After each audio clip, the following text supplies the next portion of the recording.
My name's Rob Statham, and it was my honor to sit down with MIT Sloan management professor John Carroll recently and discuss his thoughts on a recent study he presented on how people, safety professionals, think about safety. You're going to enjoy this. Professor Carroll, with your vast experience with cause analysis, what, if anything, do you wish would change about the current cause analysis efforts, if anything? Well, it's a real challenge. From what I've observed, there's a vast range of activities that go under the heading of cause analysis or root cause analysis or incident investigation or whatever. So, just because a company, an organization says, we did a root cause analysis, you have almost no idea what they actually did. Right. So what I do wish is that organizations would try to be more forthcoming and not take the shortcuts. So when I say forthcoming, I mean to say what they are doing more clearly and what choices they've made on what they're doing and what they're not doing. So so that we all, including those inside their own organizations, can judge better how thorough, how comprehensive, how deep or not are these investigations.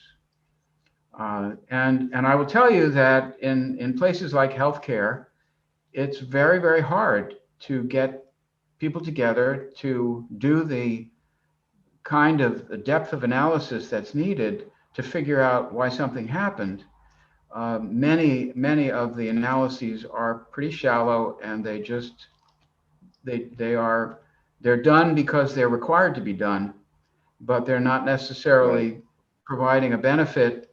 And we might indeed be better off if we did a smaller number of analyses that went more deeply and involved more people in those than doing a whole array of very kind of pro forma and not very valuable analyses. So I mean it's hard to make generalizations. I wouldn't tell every organization do this, do that, whatever, but I will say that there's a lot of opportunities out there, but I understand how organizations find it very costly to do these root cause analyses, and often when they come out of the analysis, they don't know what to do with the results, right? So we know if Joe didn't get the right training, or if if the procedure was wrong, we know how to fix that, but we don't know as well or as easily how to fix things like, well, that just happened to be Joe. It could have been Jane, who happened to be there at that moment. In fact, all of our workers could have fallen into the same trap if they'd happened to be the one who was there at that moment. And this procedure that needs to be rewritten. Well, really, the issue is the procedure writing process.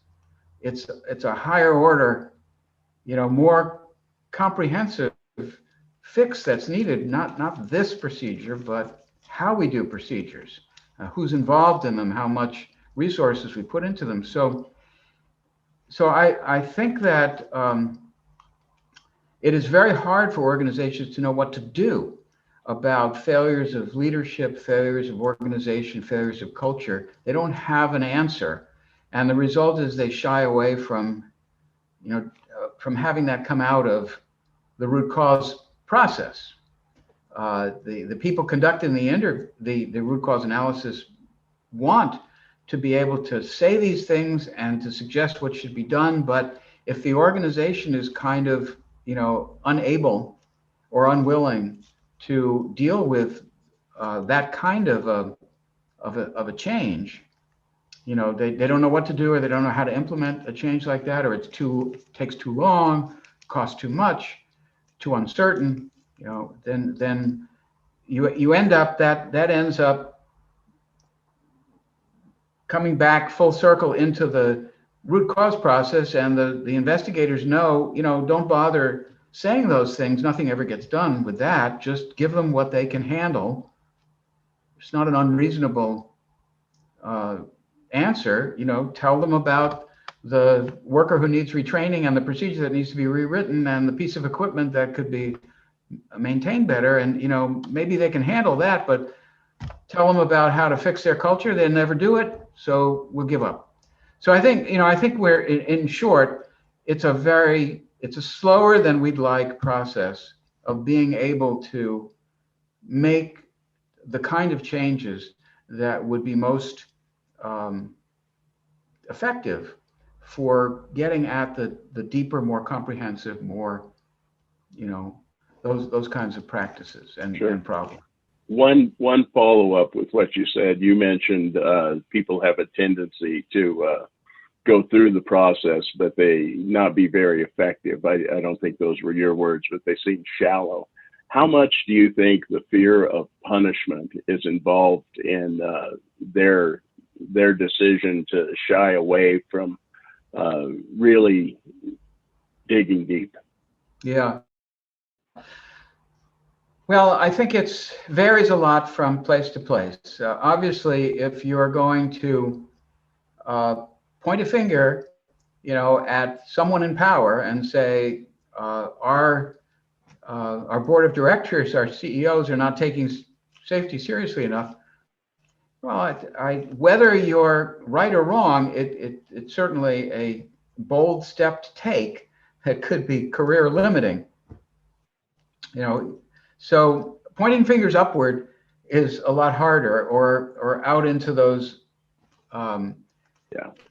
aspects of the organization that are managed by other people and powerful people. That can be very scary to do.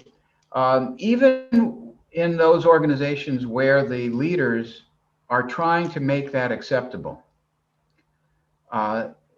it's not that easy to do, to make it acceptable to people. So leaders have to take some risks to open themselves up to criticism, to support the investigators and the workers who are bringing up issues that maybe don't have an answer right now.